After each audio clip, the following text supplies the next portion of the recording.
I am so glad you are here. I'm Liz. It is Wednesday, tax day, April 15th, 2026, and it is time for It Is Alive. Welcome in. Whether you're watching us live or whether you're doing us on the replay, it's all good. So, first things first, what are we wearing? What are we drinking? It has been such a crazy morning. I don't have all my jewelry on yet, so I'm going to put that on while I tell you about the necklace I'm wearing. I love this necklace. It's one of my faves. This is a natural shell of a really vicious sea creature. So I absolutely always, when I see these on our display counter, I always think of them as warriors for your emotional safety and your emotional health, because they're a sea creature. They're associated with water, right? This is a guy who will shoot out a little stinger and, oh, hey, Shakola, how you doing? I hope everything's going well for you today. It will absolutely send out a little bit and just devastate whatever it touches. So if you need a little emotional protection, I think this is a great symbolic protector. I love this guy for its magical powers. And then finally, I have all my fabulous rings on. These are all from Tracy's Treasures. So these were once at a shop that was known as the Eye of Horus. Beautiful little shop. She is a reader with us now when she's healthy. She's on an extended leave at the moment. But look at these guys. They're so cute. And they're sterling silver, and they're still at the old prices, which if you have not heard, I know I mentioned it last Wednesday, but we've gotten letters from our suppliers of sterling silver jewelry telling us that their costs for silver have risen by 300%. So even companies that have only ever done sterling silver jewelry are looking around for alternatives for people, just so there's still affordable jewelry out there. And you're seeing us coming up with some interesting substitutes as well. We've got some that they are not gold, but they have a more gold tone to them for the 20 and under type jewelry or 25 and under type jewelry. So if you love your sterling silver jewelry, honestly, I do recommend coming and grabbing it quickly. And what are we drinking? I am very good, Shakola. I'm glad to see you here. I actually have my re-steep from yesterday that I didn't quite finish, but it's got some goji berries, dried goji berries for sweetness, some astragalus, some ashwagandha, some bacopa, and some milk thistle. Oh no, burdock. Why? The milk thistle was misshelved, which I think is hilarious. So I didn't see it when I was looking. But no worries, I did run across it later that day and popped it into the right spot. It was just like a shelf too high and off by a jar or two. So either myself or Adam need to be made fun of for messing up the alphabet. I don't know who, but there we are. So what's happening? What's going on? What's coming up? Well, we've actually got quite a bit coming up for the rest of this month. So this coming Saturday, the 18th of April, Journey into Magical Practice continues. This is the in-person portion of this series of classes. Some of them are online, and the discussions basically are online, and the ritual portions are here at the shop. These are run by Tamara and J-Rob. They are fantastic, and they are a visual feast. They're always an amazing visual feast. So if you have the opportunity to come down and check out one of these events that they're having here, they're completely free. It's absolutely amazing, just for the staging. And the ritual is fantastic too, but the staging alone makes it so cool. On Sunday, the 19th, before we open from 10 to 11, we'll have a little discussion group about witchcraft and Wicca. It's got a very British traditional bent to it, but it's always a lot of fun. It is also a completely free event. And at noon on Sunday is our Reiki 1 class. So if you want to start that Reiki journey and you want to do it in person, by all means, join us for that class. You can sign up for that online. This way, if you can see the QR code in the corner of the screen, it's there. It'll take you right to our events page where all of these events can be found. Thanks to Liz, not this Liz. I'm not speaking in the third person. There's another Liz who works here. She's amazing. She's fantastic. And she does all of that amazing work, including designing the flyers. So when you see like that flyer design, you're like, that's really cool visual. That is her artistic ability, I'm telling you, her visual sense, because I could do it, but I couldn't do it that well. She's great. Later on Sunday the 19th, we have the Chronic Illness Support Group. Now, this is run by Ms. Settergren. It's a fantastic group. She herself is dealing with being in remission from a cancer battle that she has been through. And that is a chronic condition because you're going to keep getting checked. You're going to keep getting reminded about it. She herself has volunteered with other agencies and has written an entire book on the subject of finding good help when the chaplain at the hospital maybe has no training in your spirituality. So if you're looking for a spot where you can connect with other people who are going through these things and you want to have those conversations you can't have with your caregivers that are really none of your physician's business, her group, Lori Settergren's group, this is the place to come this Sunday at 4 p.m. I should also mention your one classes are on Tuesdays right now. We had a great time last night. We did an infused oil that's full of things for sore muscles and aches and pains. It's fantastic. Year 3 is tonight. We're having a fun time there. We're really getting into like the minutia of diagnosis in a beautiful, beautiful way because this whole year kind of coalesces around a more practicum approach with dealing with people, loved ones, and clients who might be coming to you for herbal help. If you would like to start your herbal journey with us, year 1 will probably be starting up in September on Wednesday nights because year 3 is finishing up their Wednesday night classes. So mark it on your calendars. If it's up online in our event section, over there, go register. Get your seat as soon as you can. Really, that's the best way to do it. Some of these classes are good online. Some of them are better in person. So if you must do online, it's always an option. And you will probably end up wanting to pay a little extra fee just to get samples of all the herbs we talk about in those given classes. But it's a great series. It's loads of fun. It's 9 months, meeting for 1 to 2 hours, one night a week for those 9 months. All right, next. Saturday the 25th, Alliance Coven's 102 class will be here. And while that is not an open event, you can absolutely come by when they're finishing up at 2, have a quick conversation, shake a hand, get a feel for what that group is like, and see if you want to do their 101 when that happens, possibly as early as this fall, I believe. That'll be fun if they do it. At 3 on the 25th, which is a Saturday, we've got a by donation class, and that is the magical astrology class. By far the most popular series on astrology that Adam has run thus far. I get rave reviews from the people who've attended the class, so I highly recommend it. The following day, Sunday the 26th, we have a Reiki share. So if you do have your Reiki 1 and you just don't have the opportunity to practice on anyone right now, come down at noon. We'll spend an hour or so. We can chat about Reiki experiences, practices, how you do this, how you do that, and just exchange Reiki sessions, and it's a fabulous time. Later on that Sunday the 26th, Palmistry 101 with our fabulous palm and tarot reader Eshu will be underway. He does a great job with that class. He's got a great style and approach to how he does readings. And even if you know a lot about palmistry, it's worth it just to experience that part of the class too. And if you're new to palmistry or just kind of getting your feet under you, he will have some great advice and great information for you. That is one of our by donation classes. Friday is ritual heavy. This is May 1st, May Day. So at noon on Friday, we are going to have a memorial ritual for people who have died either in ICE custody or at the hands of ICE outside of ICE custody.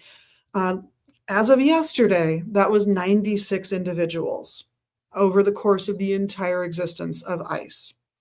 We will be saying their name and lighting a candle for each and every one of them. You're welcome to join us when we open up at noon. That's when the ritual will start.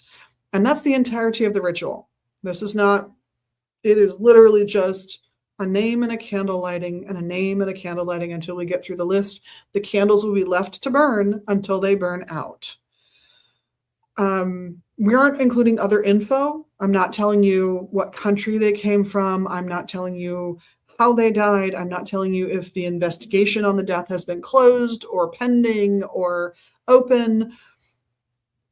That information is absolutely available online, and we're sourcing a website for our information that tells you how they verify the information, and they have multiple verifications of most, if not all, of the entries for these deaths. So if you want to come and hear those names and give honor to their passage, by all means, please come. Again, we're not going to tell you where they came from, if they were born and raised in America, if they were from another country. We're not going to tell you how old they were. So we're not giving you birth dates for these people either, because none of that should really matter. What matters is that they were important because they were alive, that they should have been cared for appropriately because they were alive. Yeah, that's all I will say about that. We're just going to give you basics. And we'll have that website information available for you at the ritual itself, unless I think about it before I do one of these, and then I'll tell you maybe next week or the week after. That evening, we have a full moon ritual when we close up at 6. They're always fun. There'll probably be a discussion in there as well, but it's a robes encouraged, and they can be worn over clothes, but robes encouraged. We bring snacks to share after the ritual for a little feast afterwards. And it's always kind of a fun, pleasant time. So come join us for the full moon if you want. We've had several people signing up. Should be a really good time, plus the people who were at the first one. Those 2 ritual events are completely free, by the way.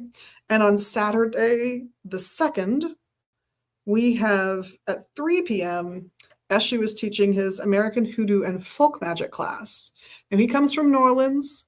His mother is of Irish extraction. His father was from Trinidad. So from both sides of his family, he learned a lot about folk magic. He learned a lot about how to do things like read tarot decks, read cards for folks. This is a class that is informed by his personal experience and is very much a non-gatekeeping kind of class. So if you're worried that maybe you shouldn't be allowed to practice folk magic because it's some other group's their proprietary information, come to the class and hear what he talks about. He's very clear about where things come from, why they get used, how to do things. And each month the class is different. So he's covering a different aspect of what he's talking about. So really recommend the class. Very knowledgeable and really good at presenting the info. So that is very cool. And then, of course, I have my perennial note at the bottom that says, oh my gosh, talk about the parking, because people always ask. So if you're coming here to the store, and you can't find parking on the street in front of our door or near enough, which is free, but street parking in this neighborhood is free, you can park in the St. Clement's Catholic Church parking lot. And right now it's completely free. Now, I anticipate that will be changing, that they're going to switch to a low rate parking fee that's going to be QR code based, just to help maintain the lot, because we'd love it if they could afford to maybe recode it, repaint it, maybe a little bit more lighting in there would be great. So I know it's going to go to a low fee parking lot soon. There's some talk about it happening within the next month or so, but for now it's completely free. It's where I park every day. I highly recommend it. It is at Central and Lowry, which is the busy intersection near us. We're just north of Lowry on Central Avenue. It is a half a block west on Lowry Avenue, and it's on the south side of the street. So that church owns the entire backside of that block. So they're not on Central at all, but they own from basically the alley to the next street over. The church is at the far end of the parking lot. So the people going to that church are parking on the southern end. You're naturally going to park on the northern end, so you're closer to us. I promise you, you will not take away parking that church needs. And I have personally had conversations with them and know that it's fine. So please feel free to park in the St. Clement's Church parking lot if you need parking here and you can't find it on the street. You can, of course, always park on the backside of our block. There is no parking on Lowry, and there's only parking on one side of the street, on the street that's north of us, which is 26th. So If the neighborhood is really busy, St. Clements is your best bet. Again, it's where I park every day, just so I have a stable, steady place to park. I've got a few things I want to tell you about. So we have a couple of things that are back ordered with no end date in sight. Like they didn't charge us for these from this particular publisher. So we don't know when they'll be available again. We just have to keep ordering them until they wind up on our back order list. And that is a tarot set that's been really popular and that is delightful called Vox Arcana. And the other is a set called Witch Crystals. We also got back ordered on one of the 3 big like textbook style tarot books that we offer, and we've been getting back ordered on that. I think last time we ordered it, it wasn't back ordered, but it was just not, it was zeroed out and we weren't charged and there was no back order on it. This time it was back ordered, which tells me they're going to be getting that book in soon. So that's one of a series of 3 books on tarot that, honest to goodness, they just look like, I don't know, 1970s, 1980s textbooks, all glossy paper, heavy hardcover, that kind of thing. And then I've got 2 items from that same publishing company that have gone out of print. They still have copies, and they anticipate having those copies probably through summer. Maybe for one of them as late as like September 1st is their estimated date of running out of copies. And there are 4 things that they've done this to, but we don't sell a couple of them, so I didn't write them down. You will find this note taped to the appropriate bookshelf so that you can see it when you come in as well. But I wanted to let you guys know that the Elements of Witchcraft is out of print. And when they run out of copies in the warehouse, they will not have more. And Magic of the Gods and Goddesses is also out of print. When their warehouse is out, it's over. There won't be more copies. So again, I literally took this off of our bookcase. This will be taped to the bookcase. And actually it's taped to the shelf that the Magic of the Gods and Goddesses sits on.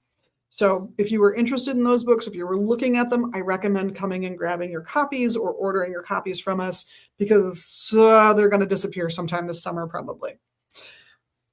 So let me also cover our fabulous readers looking for divine guidance. We've got you covered. So today, Wednesday, Eshu, who does tarot and palm reading, he's here all day. Very good. Style of reading is outstanding. The readings themselves are excellent. And he is here all day today, like I said, and he's here until 3 tomorrow on Thursday. At 3, Raven Wolf comes in and he does tarot, also an amazingly good reader. He's here for the latter part of Thursday, and he's here for the first 4 hours. No, he's here from 1 to 4 on Fridays. Daryl comes in. He has an oracle deck that he reads from. It is his own designed deck, and it's really well done. It was a COVID project. What can I tell you? But his readings are, I love his readings because now I'm not the only person I've heard this story from where he does a reading. He has no idea why that card would come up in that place. It doesn't make sense in his brain, having had conversation with you. Doesn't know why that would come up. And you do. It's completely clear to you why it's there. So his readings tend to be spot on, but not necessarily something that he knows why it's spot on, which I think is adorable. But he's here on Fridays from 4 to 6. He's also here Mondays from noon to 2 and Tuesdays from 3 to 6. Eshu is back on Saturday from noon to 3. He splits that day with Margaret, who also reads tarot, is also amazing. She is one of the 2 people who are going to be teaching the tea and tarot classes moving forward. Raven Wolf taught the first one this month. It was so much fun. We had such a good time. I heard so many good things about it. He'll be teaching the next one, and then Margaret will be teaching the one after that. They're team teaching that class. So far, it's been great. We're loving it. Eshu is in again on Sunday all day. He's subbing for Tracy, actually. Tracy, come back when you're ready. As much as I love having Eshu here, because he's fantastic, he's just a great person and he's a great reader. We all love Tracy too, so we want to share it all with Tracy. Monday, Daryl's here, like I said, from noon to 2, and then Morpheus is here from 2 to 6. Now, he doesn't do readings. What he does is dream interpretation, and he's really good. So if you're stumped, if you've gone online and you've looked in a book, you've done all the things you can do to figure out what the heck is this dream trying to tell me, but it's still bugging you, come see him. He's great. Absolutely fantastic. Tuesday, we've got Ravenwolf from noon to 3, and then Daryl from 3 to 6. So that's the week, basically. Like I said, Eshu will be here today, all afternoon. He's fantastic. So now I've got some stuff to show you. Is this not adorable? I don't care which way you put it. It's adorable either way. This is done by a local artisan. Her name is Megan. It's a $29.95 tile. And she just does really pleasant work. She does some cross stitch for us. She's done some carvings for us, and she's done this kind of work as well now.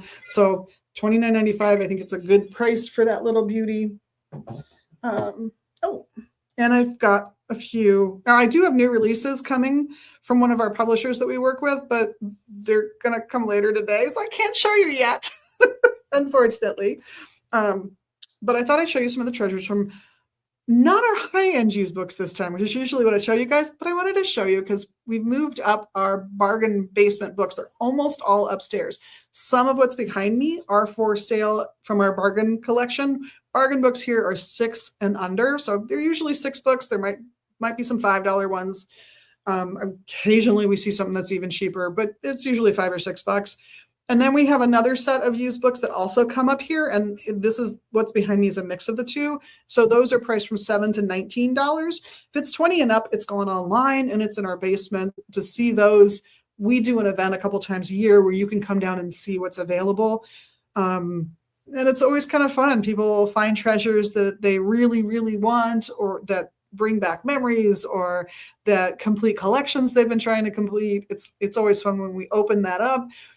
We opened it up just a few months ago, so we'll probably do it again in October or November. But these books we try to bring upstairs. Anything under $20, we try to bring up here. I have almost no bargain books left downstairs, about a shelf and a half. And I have a bookcase that's double stacked of the $7 to $19 books. So I thought I'd show you some of what's on the bargain bookshelves. These were in the bookcase that's actually, you can't see it because it's in the hallway behind me, but it's kind of as you're coming to this classroom, you encounter this bookcase. And so this one is $6. This is by Bonowitz. It's his Essential Guide to Witchcraft and Wicca by Citadel Press did this one. Kind of a famous one, honestly, because it talks about ethics, and it's another $6 used book. It's When, Why, If. This is by Robin Wood. It's actually a pretty decent book on the subject. These we've had fans of. We've had people come in and want these and want to grab these. This one is actually a $10 used book. Sorry, I thought I was grabbing just off the $6 shelf. Clearly, I need to move this one. This is a periodical. You can see it's a soft, it's a soft cover book is how it's designed, but it's actually a periodical. And we've had several people who are such huge fans of these that they come in and hunt them down. I have also shipped a handful to Israel for somebody looking to complete their collection of them.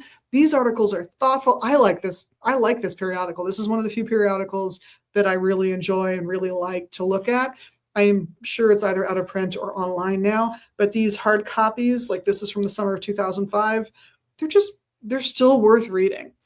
We have a few of these left in that bargain area. The abridged Golden Bough is out there, $6. You can find real treasures. So if you want that historical perspective thing, it's there. And then, of course, from Amber Kay, True Magic, A Beginner's Guide, $6. So if you're looking for some bargain books on Wicca, ceremonial magic, Buddhism, we've got other subjects in there too. Sometimes we take whole collections from a household, which means we get subjects that are not necessarily in our genre. I have a lot of medical books mixed in right now because we took a physician's book collection from his wife after he passed away. I had met this man. I knew him personally. He was a wonderful fellow with wide-ranging interests, but he also, so he had books on various forms of Eastern spirituality. He had books on magic, but he also had a lot of medical books. Some of them were bargain. Some of them were selling online, and they do sell online. So you never know what you're going to find in that book collection. Now, I mentioned earlier we're going to have a memorial ritual on the 1st, May 1st. I'm hearing there's going to be a call for a general strike that day. Doing this ritual is a way of having employees here so they still get paid. Whether we sell anything that day or not is not really the point. Also, it means that if there is a demonstration and people get blocked and start, there is a tactic when you're fighting a protest of essentially creating a tunnel, a tube where the protesters are trapped and then coming at them from the only exit left and sort of grinding them down. So I like having my door open if there might be a protest so that there's an escape hatch for at least some people if something untoward happens. I don't think our city police will do that here. I don't think that that's what they're geared for. I don't think it's what the city would want, but it makes me feel more secure about everybody's safety. If we've got, our hot cocoa sitting available for you guys to make, a warm spot in the cold weather if you need to come in from the cold, and a safety valve because we have a back door that leads to the back door of this building. So I like having an escape hatch for people. But on May 1st, we're going to do that memorial ritual right when we open at noon. And we're just going to light one of these mini candles. And we're going to use this one that we've gotten recently. It's not a line that will be here forever, but it was a good deal. And it's helping me keep the price of the mini candles down for a little while at least. So we're going to be lighting these. You can see they're a little taller than our normal mini candles.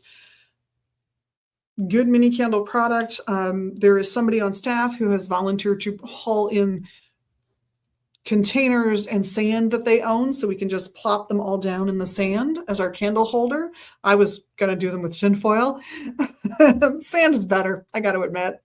And when we do the ritual and we say the individual's name and their date of death, there will be a little piece of paper that will have that information in front of the candle.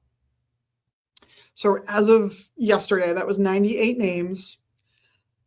We may go through them simply chronologically from date of death, starting with the people who died in 2020. So to give you an idea of the range of time we're talking about, we are talking about getting on to 6 years. So it starts in 2020, goes through the latest information. The whole purpose, and if you saw yesterday's magical short video, the 5-minute, 6-minute video I did yesterday, the whole purpose is to honor the memory of those people, to give those names a little more power, a little more strength, and for their memory to be preserved just that much longer so that their sacrifice, as unnecessary as it really was, can mean a little bit more on that day. I've said this before on these casts, and I'll say it again. We were founded by somebody who lives in this country on a permanent green card. They're married to an American citizen. Our founder comes from the same country that my mother comes from. She emigrated here with her parents and her younger siblings, depending on how you count life. Almost all of her younger siblings, like 2.75 of her younger siblings, or all three. But one of them can become president. My mother and the other two cannot. So immigration's always been near and dear to my heart. I have listened to the stories of, and keep in mind, my mother, my family spoke English when they got here. So, and look like this. So we had an easier time emigrating to this country than some other people do. We had more opportunities emigrating here than other people do. Yes, like most immigrants, we had more opportunities because we came here. And that was because for my mother's generation, the discrimination that she would have faced, both for class and for the fact that her mother was not from that country. Her mother was from a neighboring country that is looked down upon by some people in the country she's from, just would not have had the same opportunities to do things like go to college that those people, that my uncles, that my mother had when they got here. And you wonder what's the value of those people coming here? Are they a drain on society? Well, let's talk about that. They came here, by the way, using chain migration. And both of my grandparents, from their early 30s onward, lived in this country, worked in this country, paid taxes in this country, raised their children in this country. They contributed more to society than they asked for. from this society. They had 4 kids. They all grew up. They all went to post-secondary education. 3 of them went to college, 1 went to art school. The one who went to art school is a success artist. The other 3 have successful careers or are retired. The oldest, my mother, and one of the others is retired. They all have one apiece. They have raised their children for the most part. The very youngest still has, I think, a kid at home. And I think we're all adults now.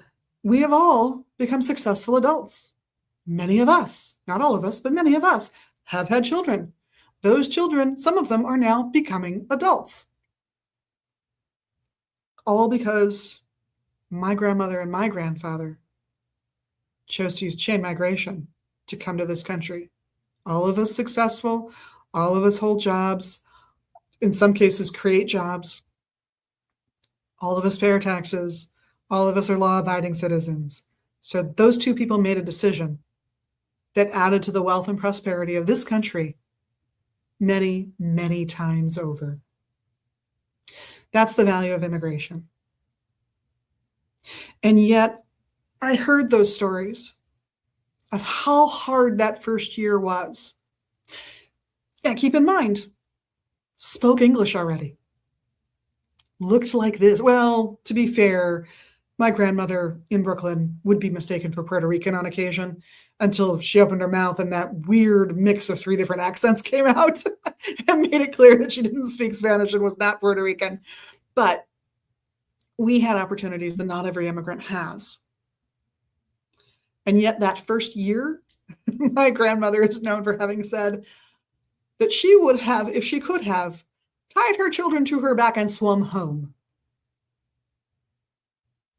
That's how hard it is to give up all the family connections, all the common comfort foods, all of the little things that you don't think about when you make a big move that you might never have again. Now, it's easier today than it was then.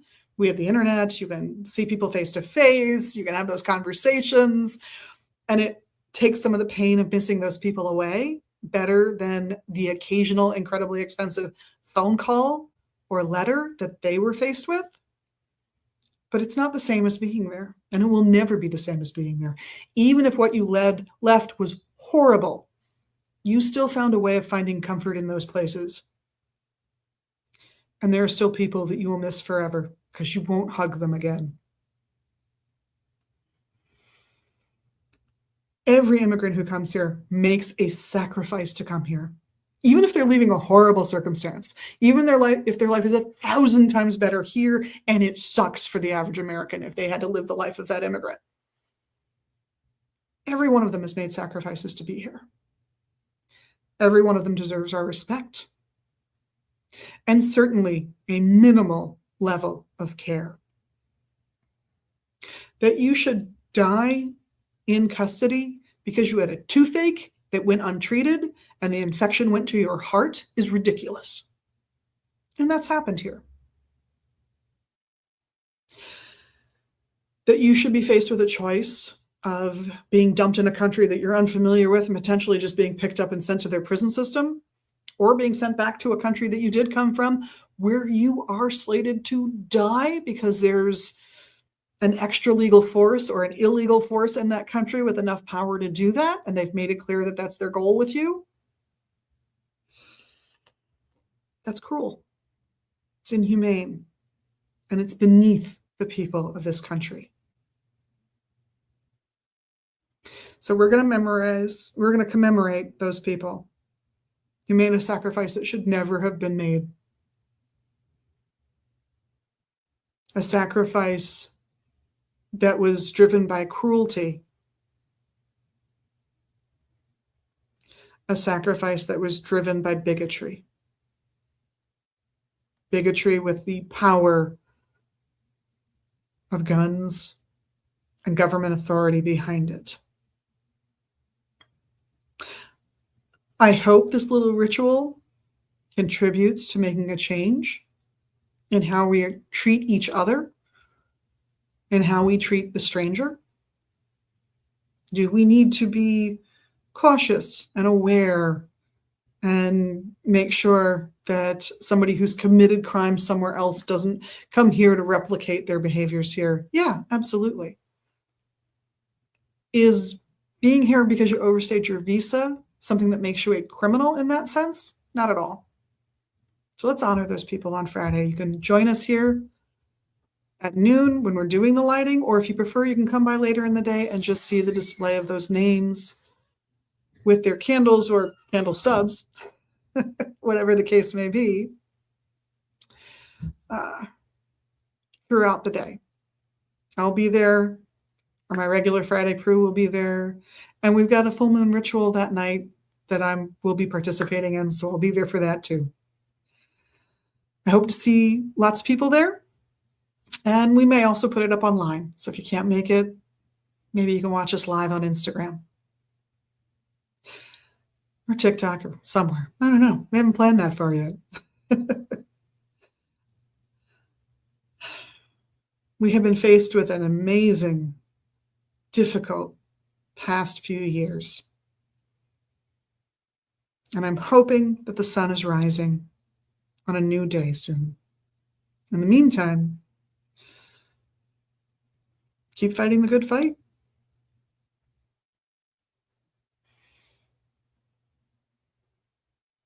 Thank you all. Thank you all for what you've done for this country. And just for being, as I always say, you're amazing, magical you. Everybody here loves that about you. And of course, we appreciate the little magical things you can do here in social media. Yes, we do. And I know you know what those are, so I'm not going to go over them. But I hope we get to see you here at the store or online at magusbooks.com or here in social media land. In the meantime, have an amazing week and blessed be.